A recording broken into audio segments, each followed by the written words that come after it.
I do hope you're doing well. So I don't think we could depart with the Queen without having a little video on the channel. So it's only going to be a little 10-15 minute, but I thought we can have a little sit down. And because obviously Mum's generation is different to mine, and Mum has different... Yeah, well, we'll get into that. Mum has seen the Queen. Mum's generation might have different views to, say, mine, and Mum's grown up with her. Like, obviously, Nana G's not here, but Nan would have known her when she first come to the throne, because it's through the war and all of that jazz. So I thought we'll just have a little reminisce. Yeah, little reminisce, and we have our little glasses of little wine. I don't normally drink wine, but we'll have a little toast. I was looking at cracking open another bottle of rum, but I think we've done that. We'll try and be sophisticated and have wine. Tomorrow, so you can have one. Yeah, we'll have a little glass of wine for Queenie. So, she came to the throne when she was 25. I think it was 1952. Yes. So, that was 8 years before Mum was even conceived. Yeah. Nan, I don't think so. We never really spoke to Nan about the Queen. So, Nanny Golda was 18 when she came to the throne, because Nan was born at 34. So Nan would have known it through, like, the war and that. Yeah. And Nan would have been in the times of when her dad was king. So Nan went through a king and a queen. Oh, right, yeah. Because Nan would have known her dad, and Nan was old enough for when she come to the throne. I mean, Nana G never really said much about her, but I think she liked her. She looked very similar, Nana G, when she was There is one picture of the Queen from a side view with the crown. Yeah. And it's when she started to go like a little bit grey into brown, the Queen. And the sharpness of the face, that we're like, oh my God, that's Nan. That is Nan. Like, the sharpness of it is like, doing. But I think probably, so if Nan was 18 and she was 25, so she was 7 years older than Nan. Yeah, yeah. So she's 96 this year. Nan would have been 89. Yeah. So actually not that much dissimilar in age, really. No, 88 Nan this year. The Queen's 96, so that's 8 years difference. I thought you said 9. Yeah, because Nan's passed 8 years, just gone July. She was nearly 8. She passed 6 days before she was 18. If Nan was alive now, so there's... If Nan was 18 and she was 25, that's 7 years. Yeah, So if the Queen was 96 this year, Nan would have been 89 this year. Yeah. Not like how long Nan's been passed, but like the age 89, range. Yeah. So she would have seen like the king and... Right. You're probably thinking, Shan, why is it just you now? We've just had a call, which means Mum has had to go somewhere. There's no postponing. She has had to go somewhere. So I am going to continue the video on my own. So as we were saying, the Queen was 7 years older than Nan. Nan would have been 18. She was 25. I think Nan used to like Philip more because he was a lot more upfront. He didn't hold anything back and was kind of like reminiscent of my granddad, because my granddad was very to the point like Prince Philip was. So I think she saw a lot of maybe his and hers relationship in there, and the trials and tribulations of vegetable seas and all of that jazz. What Mum said before she went, she saw the Queen. So in Mum's younger days, her and Dada worked on the QE Bridge, which is the Queen Elizabeth Bridge. Dartford Crossing, if you're from the south, you'll know very well of it. Mum and Dad actually helped build that. They was in the construction back in... Well, I weren't born yet, so it might have been like early 90s when it was completed. And Mum said that they had all the... what do they call it? Not phonetics. Like the proper functions. They done all the proper photographs and functions, and I think Mum says she cut a ribbon and everything like that. So she had that, and then Mum said as she was driving past, she was in the car doing a little wave. Dada didn't see it, but Mum was like, I saw the Queen. So Mum has seen Queenie in flesh. I never have. I always used to think when we went to Buckingham Palace, maybe we'll just see her peering out the window, you know. Maybe we'll just see her, but we never did. But whenever she was on the newspaper or online, I was there. I was there. I wanted to watch her. I was kind of mesmerised by her. And Mum said, just before she went off, she was like, make sure you put in, she said, I liked her no matter what. She said, no matter what these people say and what's coming out in the papers nowadays, I still liked her. And I think we all do.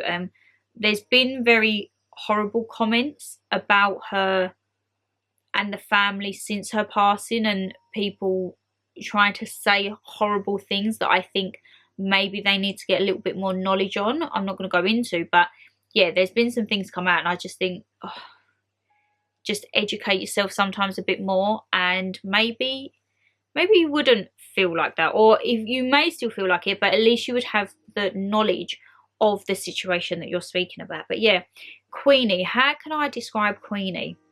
I liked her quote that said, I can never wear beige because no one could see me, or something along those lines, because her wardrobe was a rainbow of colours. I mean, whoever her designers were, wow, absolutely wow. And I do hope that they have her outfits, or like her memorable outfits, like her wedding dress, for example, or her coronation outfit, in some form of a museum, or maybe a room in Buckingham Palace, if you can do Buckingham Palace tours, just so that people can look. And I think it would be it'd be very humbling to see, because I think she's so tiny. When you saw her in that last picture, she just had like a little skirt on and a little cardigan. I'm just like, oh my god, she just looks tiny. And I don't think anyone would know the sheer magnitude of how tiny she was, because I feel like she did shrink over old age, bless her. She become a bit hunched, and she did seem to be getting smaller and smaller and smaller and smaller. But I just think, oh, she's going to be very, very truly missed by all. And I think when they say what was your favourite memory of the Queen, Mum always says like when she used to do her little appearances. So, you know, like for, I think it was Comic Relief, when she done the James Bond sketch thing with Daniel Craig. Mum absolutely loved that. I thought that was hilarious. I just used to like her, I think it was at an animal show or a flower show, and they brought cows out. And now if you've been on social media, you will keep seeing this clip come up, and she's like, I'm sure she was with Prince Philip, and they were sitting there and these cows come out, and she got so excited. She was like, it's cows, and her little face just lit up, and I was like, oh my gosh, she's adorable. She's actually adorable. That will be what I miss, I think, for her.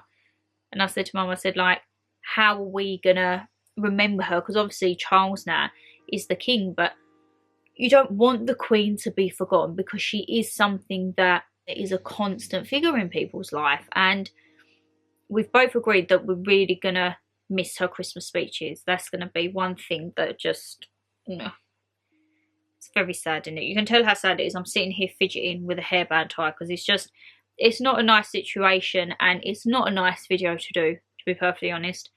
But I said to Mum, I want to do something, like we do all these big eras and whatever on the channel. If something goes on, I'm like, I want to do a little video and get my say out on it. And I thought, I can't not address the Queen dying. Like, she is a global phenomenon. And at the end of my autumnal evening routine, I put a little picture of her and asked for like just 2 minutes to reflect.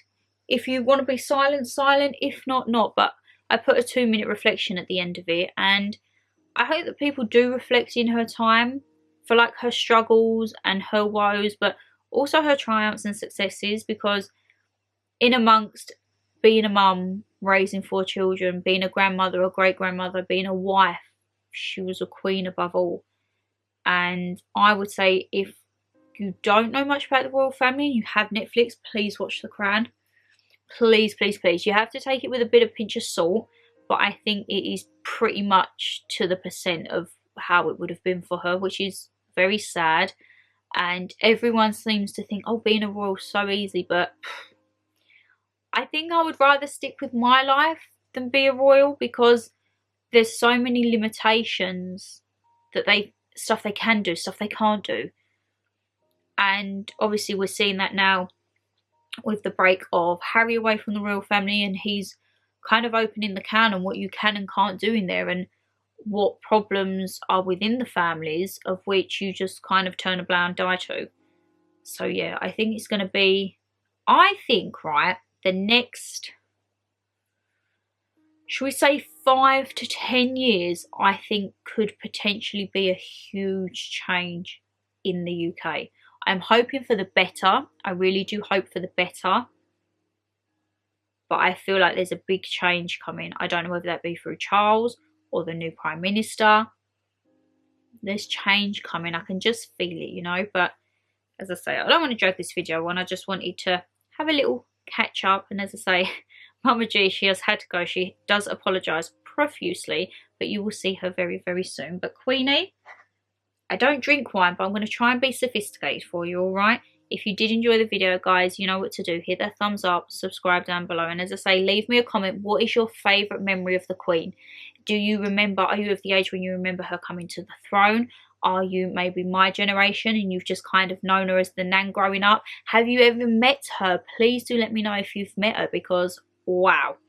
To meet the Queen, iconic. Tomorrow's video is a sit down with Shan, where we speak a little bit more about Queenie and kind of just everything and anything about the monarchy. I asked over on my Instagram any tips, tricks, thoughts, views, anything at all on them, and we had a very big response. So yeah, tomorrow's video will be a sit down with Shan. Let's talk about the monarchy, or let's talk about the royal family.